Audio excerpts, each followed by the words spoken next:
Les règles de YouTube sont simples.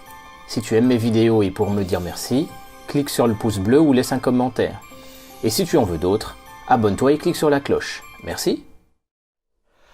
Bonjour à tous et bienvenue sur la chaîne Astro pour cette 4e vidéo consacrée au traitement des images de comètes. Aujourd'hui, nous allons voir comment faire un petit peu de science à partir de nos images de notre comète.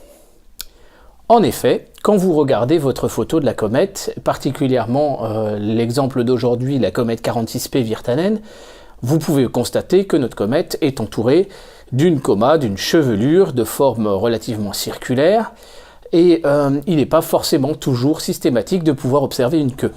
Particulièrement si les temps de pause unitaires étaient assez courts, ce qui est le cas de la majorité d'entre nous. Si vous travaillez avec un Sony A7S, vous êtes limité à 30 secondes, ou si vous avez beaucoup de pollution lumineuse, vous êtes limité également, parce qu'à un moment donné, votre image va saturer.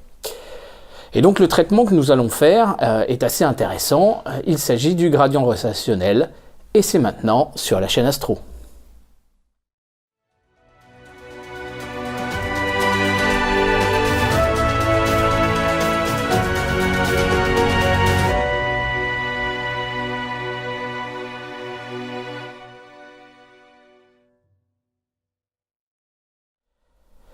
Donc le gradient rotationnel, c'est quoi? C'est un traitement qui va consister à prendre l'image de notre comète et de la tourner dans un sens et dans l'autre par rapport à un angle qu'on lui aura donné, et de soustraire ces deux photos, 50% de chaque, à l'image originale, de façon à supprimer les composantes circulaires de notre photo et ne conserver que les composantes qui ne sont pas circulaires, et c'est le cas en l'occurrence des queues sur une comète.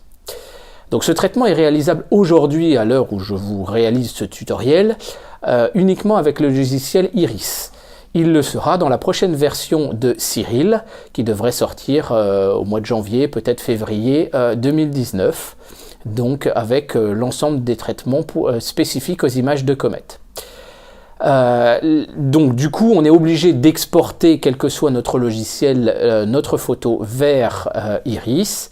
Il y a une petite limite à Iris qu'il faut connaître. Dans le deuxième tutoriel que nous avons consacré au traitement des images de comètes, vous avez vu qu'on pouvait aligner les photos sur notre comète et ensuite faire une addition avec la réjection donc des étoiles, et ce qui nous permettait de n'avoir que notre comète et finalement de ne pas avoir les étoiles derrière nous.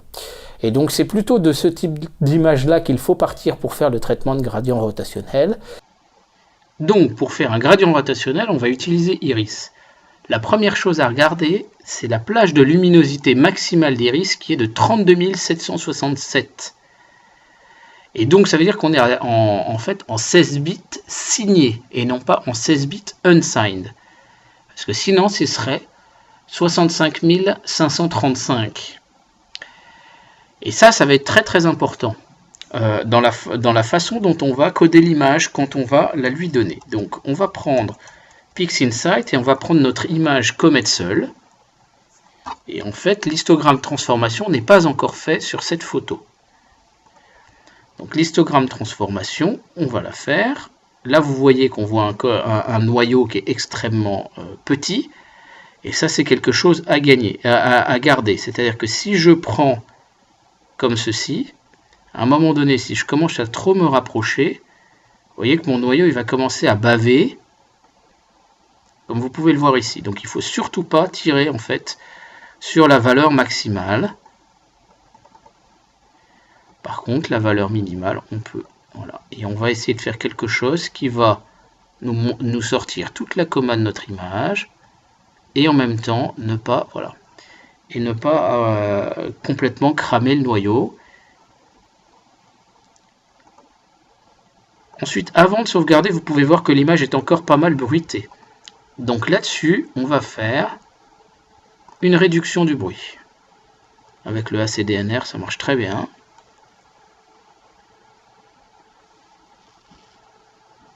Et on peut voir que l'image est beaucoup moins bruitée. Donc on peut fermer les panneaux. Et cette fois, on peut sauvegarder. Donc on ne va pas sauvegarder en pointif parce que la valeur de luminosité sera de 0 à 255. On va bien travailler en point fit. Par contre, on va faire attention à une chose, c'est qu'on va se mettre en 16 bits signé. et non pas unsigned. Et on sauvegarde. Ensuite, on va prendre Iris et on va ouvrir cette image. Voilà, il a réussi à trouver la pleine plage en fait de notre image. Même si on a une valeur négative ici, il ne faut pas s'en inquiéter. Par contre, ce que vous pouvez remarquer, c'est que l'image, elle est inversée. Donc déjà, ce qu'on va faire, c'est qu'on va faire ça. Voilà, là on a vraiment la totalité de notre image. Et on peut voir qu'elle est inversée, on voit le tramage qui n'est pas dans le bon sens. Donc là, si on va faire géométrie flip, et on va faire un flip, je crois que c'est horizontal, voilà. Et là, l'image est vraiment dans son bon sens. Je ne sais pas dire qui est en tort dans le traitement des points fit. Ce que j'ai remarqué, c'est que quand on utilise une fit générée par AutoStackert et qui rentre dans PixInsight, elle est inversée également. Donc c'est peut-être un bug dans PixInsight. Et donc vous ouvrez votre photo avec le logiciel Iris et demain avec le logiciel Cyril et vous sélectionnez un rectangle avec le bouton gauche de la souris et vous faites clic droit et PSF qui est une petite fonction qui nous permet de caractériser une étoile.